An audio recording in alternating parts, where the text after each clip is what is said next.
Hello and welcome to the Eclipsing History Podcast, a podcast where we explore the social, cultural, and political significance of eclipses through the diverse cultures of North America.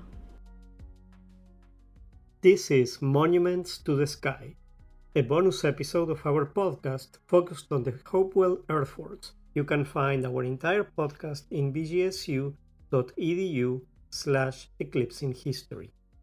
UNESCO, the cultural wing of the United Nations, recently designated the Hopewell ceremonial earthworks of Ohio as a World Heritage Site just a couple of months ago, bringing worldwide attention to these fascinating sites. These ceremonial centers are closely connected to astronomical observation. I'm Becky Brown. And I'm Amilcar Chalu. From the Department of History at Bowling Green State University. And today we have with us Brad Lepper, the senior archaeologist for the Ohio History Connection World Heritage Program, who is here to talk with us about the Hopewell earthworks in connection to Indigenous astronomy. Welcome, Brad. Thank you. It's a pleasure to be here. Great. Brad, would you mind telling us what exactly the Newark earthworks are and what your work with them includes? Sure. The Newark earthworks, as they exist today, are actually three remnants of a once much more expansive cluster of earthworks that originally covered 4.5 square miles, and by a conservative estimate, included 7 million cubic feet of earth in their construction. Today, there are three remnants preserved: the circle connected to an octagon at Octagon Earthworks, the Great Circle, and a small corner of what's called the Right Square. So those are three of the probably four main components of the earthworks that have preserved remnants. Great, thank you. So, can you tell us about the cosmology and the astronomy behind the earthworks? The Newark earthworks and many of the Hopewell ceremonial earthworks, all of them to one extent or another, incorporate alignments to astronomical phenomena, usually the sun, but the moon is very important at several sites, and Newark especially, as well as the High Bank earthworks in Chillicothe, which is kind of like a mirror to the circle and octagon at Newark. High Bank Works is another circle and octagon that shares much of the geometry and astronomy of the Newark earthworks. But all of this was worked out, rediscovered in the 1980s by two professors from Earlham College in Indiana, Ray Hively, who was a physicist, and Robert Horn, who was a philosopher. And they were teaching a class on, I guess, maybe perhaps science in general, I'm not sure. But this was about the time that Gerald Hawkins had come out with his research on Stonehenge. And he concluded that it was an astronomical computer aligned to the summer solstice and equinox and so on. And I think this is a hugely important part of this story. Hively and Horn were skeptical of that conclusion. They thought that Stonehenge included so many potential lines that you could draw through it that just by chance you'd find an astronomical alignment. So they couldn't take their students to Stonehenge, but Bob Horn had been to Newark. And he said, yes, the octagon with all its openings and alignments, just by chance, you will be able to find a solstice alignment there, and then conclude that it wasn't that ancient people were all that smart. It was just that modern people are good at finding alignments where they weren't intentional. They're simply accidental alignments. And so they and their students sort of surveyed the Newark earthworks, drew all kinds of lines they could, and they didn't find a single solar alignment. And they were perplexed because that's statistically significant. And at some point, one of them said, well, maybe it's not aligned to the sun because it's aligned to something else. You know, what else is up there? Of course, the moon. And the moon goes through a very similar cycle that the sun goes through. That is, there's a northern rise of the moon and a southernmost rise of the moon, just as there is a northernmost rise of the sun, which is the summer solstice in the northern hemisphere, and the southernmost rise of the moon, which is the winter solstice. And everyone understands the solar cycle. I mean, it's like in your gut almost. It's the rhythm of the seasons. The lunar cycle is much more complicated because it does have a northernmost rise of the moon and a southernmost rise of the moon, but that sort of cycle takes place every month. And from month to month, the angle changes. So at one end of this 18.6 year long cycle, there is the absolute northernmost rise of the moon, and 2 weeks later, the southernmost rise of the moon. But then the next month, that angle contracts, and the next month after that, it contracts. 9.3 years later, you have the northern minimum rise of the moon. In other words, in any month, you don't have a northernmost rise of the moon that's any further south than that. And for the southernmost rise of the moon, the southern minimum rise, the southern rise is never further north than that. So the angle is very constricted. And then 9.3 years later, you're back to the absolute northernmost and southernmost rises of the moon. And so there's 4 points on the eastern horizon and 4 corresponding points on the western horizon where the moon sets that sort of demarcate the rhythms of the lunar cycle. And Hopewell and Horn found alignments to all 8 of those points on the horizon embedded in the circle and octagon, the octagon earthworks at Newark, and sort of not trusting themselves, not believing is this real. They checked it at the only other circle and octagon that the Hopewell had built in Chillicothe, the High Bank Works, and found all those 8 alignments, as well as a couple of solar alignments. So these earthworks really do incorporate the rhythms of the cosmos in their architecture. And similar alignments have been found at basically all the sites that have been studied, but maybe 1 or 2 exceptions.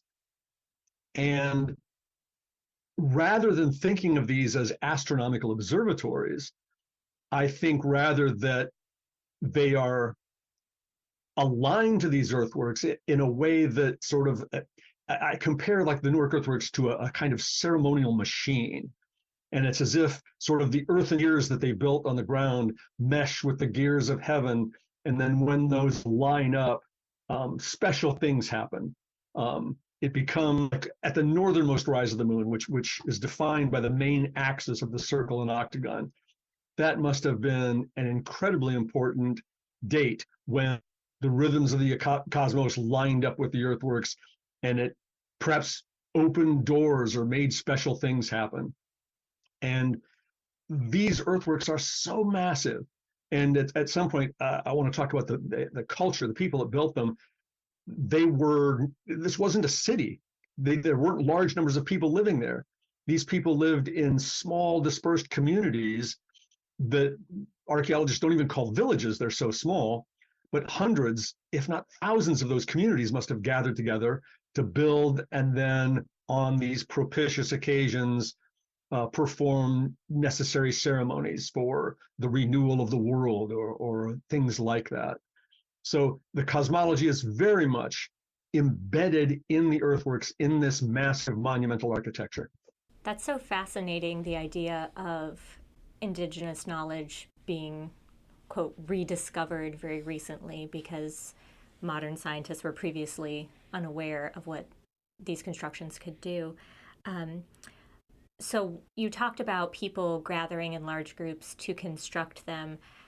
What is known about how they might have been used, the experience of people gathering there? Do we think it was very frequent or every few years? How do you think they would have been used? Well, it's an interesting question that we can't answer fully, but I rather suspect it was something like the church I grew up in, that on Christmas and Easter, the place was full, but on other Sundays, many fewer people were there. And then there were times like some Saturdays when there'd just be a few families to celebrate a wedding or a baptism or something like that. So I think the huge Newark earthworks would have been used like that. At times, associated with the northernmost rise, the southernmost rise of the moon, these places must have been filled with people coming from the literal ends of their world. And I infer that not from evidence directly at Newark, because Newark included a large elliptical enclosure with a number of burial mounds in it. But those were never excavated by archaeologists. they were simply obliterated by first the Ohio Canal going through them, and then later the Central Ohio Railroad going through them. And the Central Ohio Railroad actually used the mounds as sources of dirt to make a rail embankment. So not studied, they were simply obliterated and incorporated into the railroad embankment. So we really don't know what was in the mounds at Newark, but I'm relatively certain it would have been comparable to what was found at the mounds in Chillicothe, which included ceremonial regalia made from special raw materials that came from the ends of their world. Copper from the upper Great Lakes, seashells from the Gulf of Mexico, and even a black volcanic glass called obsidian. When it was first excavated, I think people thought, oh, this is Mexican obsidian, and it makes the long looked for connection with the Mexican civilizations, makes that true. But every obsidian has its own chemical fingerprint, and the Hopewell obsidian was found to be from Yellowstone Park and from obsidian cliffs, most of it. So people were coming from the Rocky Mountains, from the Gulf of Mexico, and from southern Canada, I think sometimes in large numbers. And when you couple this with the monumental scale of the earthworks, in other words, these earthworks are massive. I mean, the octagon earthworks, well, not the octagon earthworks, simply the octagon, leaving aside the circle that's connected to it. You could put 4 Roman Colosseums inside the octagon. So these earthworks are built on such a scale that these aren't churches to serve a local congregation merely. I think they're giant earthen cathedrals that were meant to draw pilgrims from the literal ends of their world. So I don't know if 20 to 30,000 indigenous people gathered there 2,000 years ago, but that's the scale of the architecture. You could fit that many people in that enclosure to listen to orations. So the scale of the architecture and the scope of this interaction sphere, I think is an indication that these places were not local, did not serve a local congregation. They served for them a worldwide congregation. Reminds me of the Andes, right, where there were ceremonial centers that brought people from all over the Andes, and people would deposit things from their own places, and the boundaries in between what's an offering, what's trade is also very blurry, mm-hmm. right? Yeah, and I absolutely, I agree with that 100%. So I think these are to those.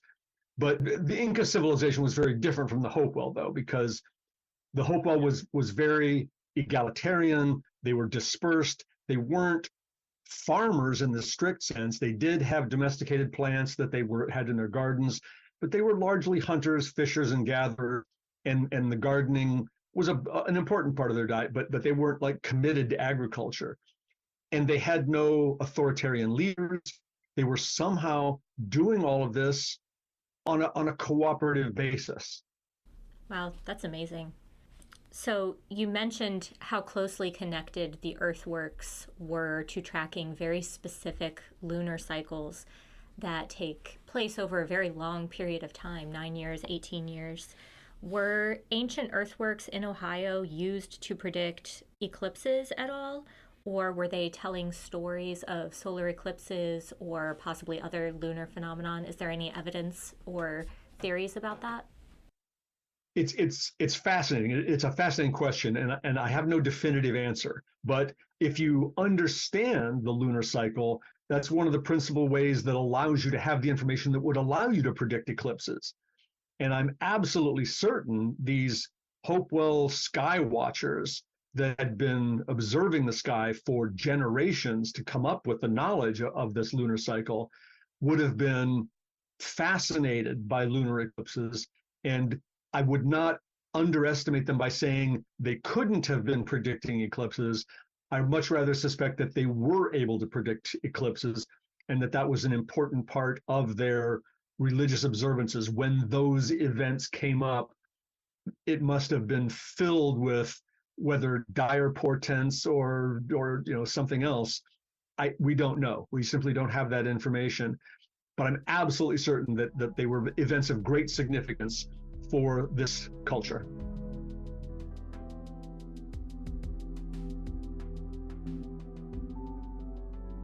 I was wondering if there's mythology or traditions related to astronomical events of present-day Native American cultures that may be connected to the earthworks or to Hopewell culture in general? I have looked for traditions in historically documented tribes, and it's not clear. I think I found some that relate to the earthworks. There's a Delaware tradition, for example, that says that in the good old days, before any Europeans had come, which is obviously why they were the good old days, that there was a belt of white wampum that stretched from the Atlantic to the Pacific. And on this white road, the people could travel from one end of their world to another, safe from attack. And if that's an authentic sort of tradition from recollection of things from as long ago as 2,000 years ago, you have to unpack it a little bit.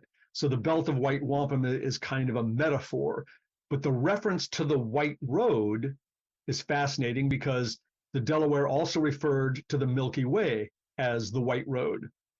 And the Mayan civilization built long, straight roads through the jungle. Their word for those roads was Sakbe, which translates as white road.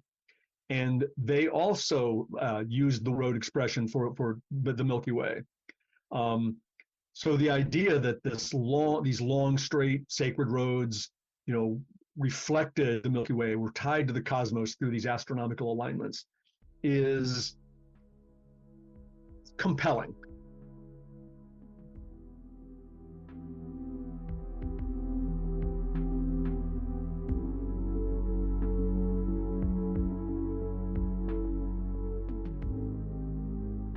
Going with this idea of some common trends across American cultures, Professor of Anthropology John Henderson from Cornell University said the following about ancient Mesoamerican civilization. Generally, the ability to predict celestial events probably was a source of prestige and power everywhere in Mesoamerica. But in the Maya case and in the Mexica case, we have some pretty clear examples that relate mainly to architecture.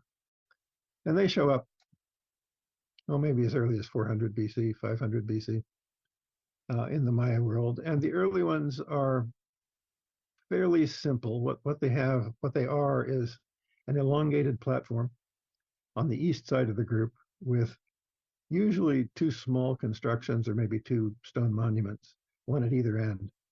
And then a platform, often with a temple building on it, but not necessarily, maybe just a platform with a flat space on top on the west side, such that if you sit on the top of the thing on the west side and watch the sunrise over the platform on the east side, the sun will come up over the north end of that east platform at the June solstice and over the south end of the east platform at the December solstice. Is there a continuity between ancient astronomy and present-day indigenous traditions? Both Lepper and Henderson warned against simple extrapolations. John Henderson said, but you can't just project, because what people do today and have done over the last couple of centuries is a complicated blend of things that have their historical origins in Mesoamerica, things that have their historical origins in Europe, and innovations. And indigenous people in the Americas have been remarkably adaptive. So what they do is a blend of different kinds of things. So let's go back to Ohio and let's cover that other famous Ohio monument, the Serpent Mound. There are lots of stories and legends surrounding this monument. We asked Brad Lepper if there's any particular astronomical significance of this site. Yeah, Serpent Mound is different. There's currently some debate in the archaeology community about the age of Serpent Mound, but I'm convinced it was built 1,000 years ago, not 2,000 years ago. I think the iconography and the the iconography and the symbolism and the configuration, the scale of this relates to the Mississippian culture. So Ohio, that would be the Fort Ancient culture that was contemporary with that. So I think Serpent Mound was built by the Fort Ancient culture. And I've worked with some colleagues from Oklahoma, well, not Oklahoma, from the Missouri area who are work with the Osage Indians who do have these connections with the Mississippian culture and Cahokia in particular. And I think there is symbolism on Picture Cave in Missouri, pictographs that parallel the imagery at Serpent Mound, which I think has been misunderstood because many people think it's a serpent with an egg in its mouth. But there was much more to the head than simply the oval. There was a wishbone-shaped mound on the other side of the oval that sort of made this an overall composition. And based on very similar imagery from Picture Cave, my colleagues and I think that Serpent Mound is a representation of the same thing that's painted on Picture Cave. And it's a creation story whereby first woman mates with the great serpent and thereby acquires his powers, which she uses to create all life on Earth. And the Serpent Mound and this one particular panel at Picture Cave sort of represent that pivotal moment in cosmic history when first woman acquires those powers to create life. And are there astronomical alignments in Serpent Mound? There are. One alignment that seems clear is the heads appears to be aligned to the sunset on the summer solstice.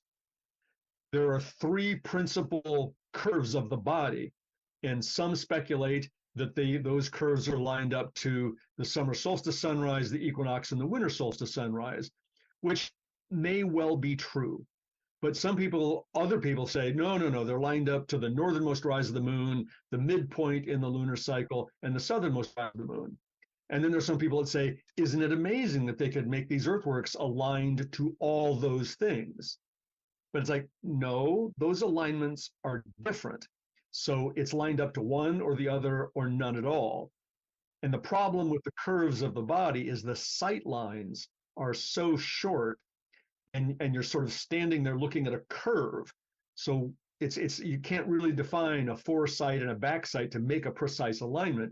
So you can stand in one place and say, oh yes, it's aligned to the summer solstice sunrise. But if you take half a step to the right or something, suddenly it's like, oh no, look, it's lined up to the moon. So given that it's Mississippian or related to Mississippian, given that they do have this focus on the sun, I think it's likely that those coils, those curves of the body, are probably lined up to the sun. But it's just not, you can't make a convincing archaeoastronomical argument, definitely are deliberately built that way. So the Mississippians tend to be more oriented to the sun, and Hopewell more to the moon, you think? I think that's fair, yeah. I mean, Hopewell have both, but I think the Mississippians, they're more agricultural. They're dependent on corn agriculture, maize agriculture, and the growing season is based on the cycle of the sun. So I think that's one reason why these later civilizations that are agriculturally based are more focused on the sun. So do you see the earthworks as serving a ceremonial purpose and then also a practical purpose in terms of farming with the Serpent Mound? Are they sort of dual purpose in that way? Yeah, I think these are principally ceremonial sites, sacred sites. But as any sacred site in almost any culture, it's also embedded in the culture, the politics, the social lives. I mean, I think one of the reasons these large aggregations of dispersed Hopewell peoples was so important was, of course, for the ceremonial activities that took place there, but also so that you could find a marriage partner for your son or daughter. Because if you're living in a very isolated community, the options are very limited. But if every 9 years or so you're coming together at these very, very large gatherings, it's a way to negotiate good marriages for your children and give you good contacts with other communities that you could rely on. If there was a drought and your crops failed, you could have access to their hunting territory or their crops. So it was a way to create alliances, through marriage and through friendships and through, partnerships. So we started out by mentioning that the earthworks are now designated as a World Heritage Site. So do you anticipate growing public interest and maybe tourism to these sites? Absolutely. We're already seeing that. And part of our effort to get these sites inscribed on the World Heritage List involved working with local communities that, of course, see these sites as tourism assets. And an economic study that we commissioned looking at other World Heritage sites found that if we don't do anything, just World Heritage inscription by itself, we expect visitation to these sites to double. But if the local communities invest in infrastructure to make the communities more welcoming and more enjoyable for people to come, perhaps there are other cultural sites that can be promoted, more hotels, restaurants, things of that sort, then that visitation could be even greater, the increase in that. So it's an economic benefit for these communities, especially some of the ones in Appalachia. But that's secondary for me. For me, in getting these sites on the World Heritage List is about lifting up these ancient indigenous sites so that people can recognize that these indigenous people were not savages.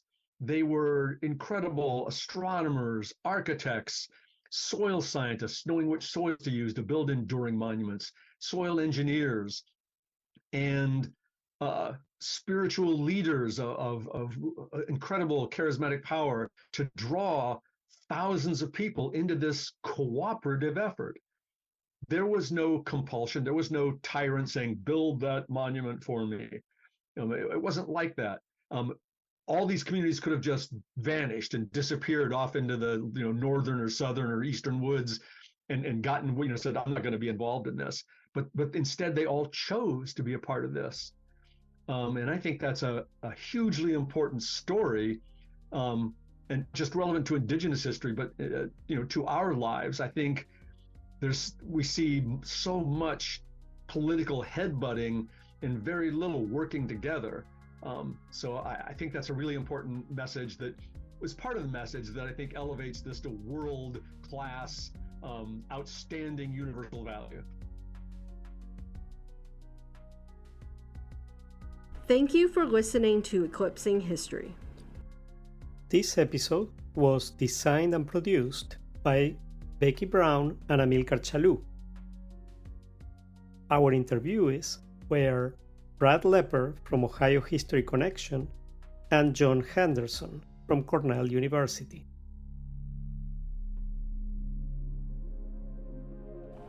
Landon Sena composed the original music for the podcast. Ohio Humanities provided financial support.